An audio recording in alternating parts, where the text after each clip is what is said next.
Mbak siapa? Perkenalkan Bu, saya Alvita dari Surakarta. Baik, salam kenal ya Mbak Alvita. Saya Ririn sebagai konselor yang akan mendampingi Mbak dalam proses konseling kali ini. Sebelumnya, apakah Mbak Alvita sudah pernah melakukan konseling? Belum pernah Bu. Baik, jadi belum tahu ya apa proses konseling itu? Baik, saya jelaskan terlebih dahulu ya Mbak Alvita. Bahwasanya proses konseling itu merupakan suatu proses di mana seorang konselor membantu konselingnya dalam memecahkan suatu masalah yang dialami seorang konseli. Nah, di sini saya sebagai konselornya dan Mbak Alvita sebagai konselingnya.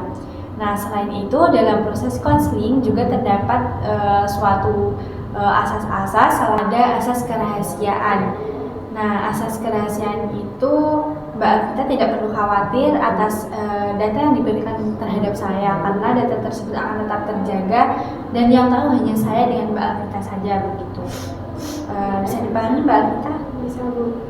Baik, mungkin bisa mulai menceritakan apa yang Mbak rasakan dan apa yang permasalahan Mbak Alvita alami begitu.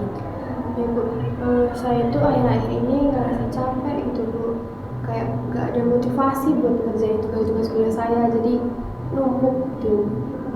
Sama pusing. Ya, saya mengerti. Dari cerita yang Mbak utarakan ini, sepertinya Mbak Alvita mengalami permasalahan burnout akademik ya.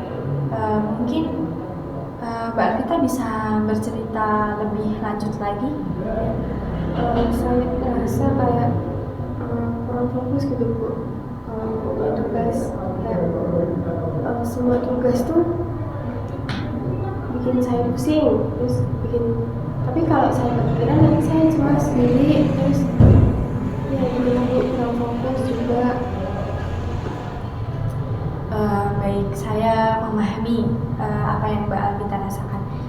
Memang benar adanya burnout akademik itu memang sangat menguras energi begitu. Nah, mungkin dari permasalahan Mbak Alvita ini,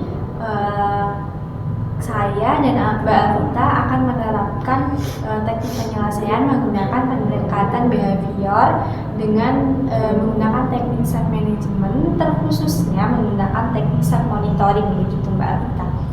Mungkin apakah sudah pernah mendengar atau paham terkait teknik tersebut? Belum Bu, apa itu self monitoring? Iya, saya jelasin terlebih dahulu bahwa self monitoring itu merupakan upaya di mana Mbak Alvita mengamati dan mencatat perilaku Mbak Alvita, kemudian untuk memahami pola ataupun faktor-faktor yang mempengaruhinya begitu. Nah, hal tersebut bisa membantu dalam kasus yang Mbak alami begitu. Bisa dipahami Mbak Alvita? Terus itu gimana caranya? Nah, ya nanti caranya saya memberikan lembar kerja self monitoring terhadap Mbak Alvita. Kemudian di sana nanti Mbak Alvita bisa mulai mencatat dari waktu, dari tanggal dan hari ketika Mbak Alvita mulai mengerjakan suatu aktivitas ataupun kegiatan lainnya. Kemudian di sana nanti terpaparkan berbagai kayak struktur begitu. Nanti saya ambilkan terlebih dahulu ya Mbak lembar kerjanya.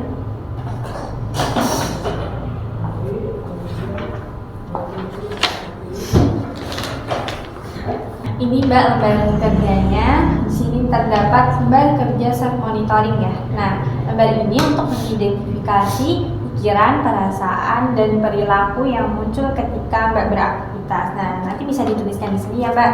Di sini terdapat hari dan tanggal, kemudian kegiatan itu stimulus fisik dan stimulus sosial, kemudian perilaku dan perasaan yang muncul saat perilaku dilakukan, kemudian konsekuensi apa yang Mbak peroleh dari perilaku yang sudah Mbak lakukan gitu.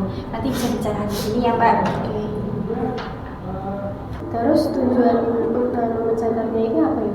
Nah, tujuan dari mencatat dalam lembar kerja self monitoring itu untuk membantu dan mengenali pola dan dalam perilaku dan perasaan yang Mbak Alvita alami begitu. Nah, misalnya itu seperti apa ya? Mungkin Mbak merasakan cemas saat mau memulai belajar dan kemudian ada gangguan tertentu yang menyebabkan Mbak itu malas dan cemas saat mau mulai belajar. Mungkin juga dari faktor kurangnya istirahat begitu. Baik Bu, saya akan mencobanya. Terus apakah ada langkah selanjutnya setelah mencatat ini Bu? Selanjutnya setelah 1 minggu Mbak mencatat dalam lembar kerja tersebut, kita bisa melakukan evaluasi terhadap hasil apa yang sudah Mbak catat. Kemudian dari hal tersebut kita bisa mendapatkan suatu cara yang mungkin lebih efektif lagi untuk permasalahan burnout akademik yang Mbak alami begitu. Nah, misalnya itu dengan mungkin bisa saya memberikan arahan untuk Mbak membuat seperti penjadwalan begitu. Mungkin dari mengatur waktu jadwal belajar Mbak, dari jeda istirahat Mbak, kemudian selain itu juga bisa melakukan teknik relaksasi saat Mbak mau mulai belajar begitu. Baik, saya siap untuk mencoba teknik ini. Semoga dengan teknik ini saya bisa mengatasi masalah-masalah saya.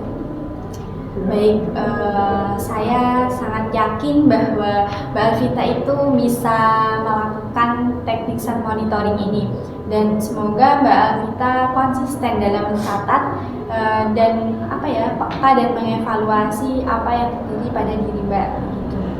Terima kasih Bu, saya akan mencatat kembali. Baik, sama-sama Mbak Alvita. Pagi Mbak Alvita, bagaimana kabarnya dan bagaimana hasil dari mencatat di lembar kerja self monitoringnya? Pagi Bu, alhamdulillah baik sekali. Cukup baik Bu, ini ada hasilnya. Baik, saya lihat.